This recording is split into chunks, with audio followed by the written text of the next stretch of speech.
Speaking to the public about an hour and a half ago, he now says everyone involved in the shooting at the landing knew each other.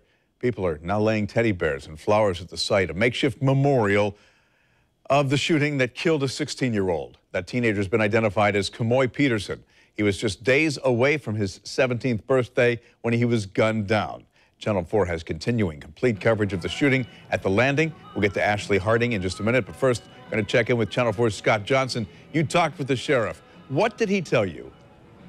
Bruce, we learned a few important things from the sheriff just a little bit ago. One is that they believe this shooting was related to a recent shooting in downtown at the Art Walk.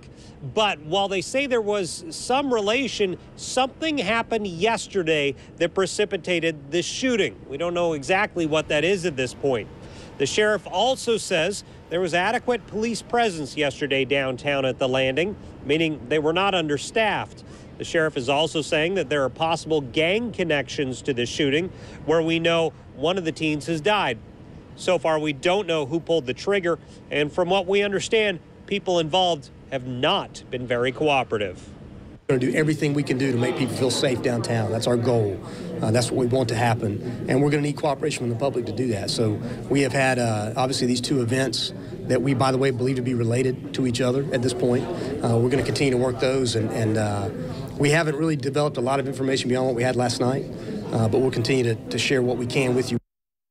And the sheriff says he will be meeting with the owner of the landing later today to discuss security, including not allowing people to gather in certain areas of the landing. And he's also maybe open to the possibility of a daytime curfew for younger people at the landing.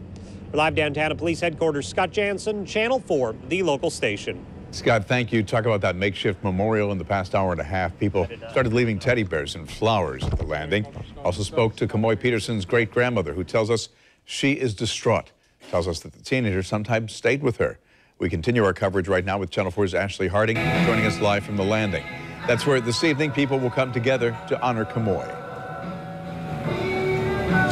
Yes, they are, Bruce. I spoke to that family off camera. They tell me Khamoi Peterson was a funny young man, had a great sense of humor. He is already dearly missed. They weren't ready to say anything publicly, but they do want people to know about that candlelight vigil and balloon release that's happening here tonight. Now, I will tell you there was a makeshift memorial right in this spot, but it has since been moved. What is still here, though, is the boarded up doors here at the landing. Now, again, that vigil is happening tonight. Overall, there is still some concern in this area after what happened last night. Now, I spoke to the owner of Public House Coffee. It's been open for just over a week. That owner tells me his staff was here yesterday for a training session when this happened. He tells me he heard several gunshots and he worked to get everyone into his store for safety. Now, this man tells me he is now planning to add surveillance cameras.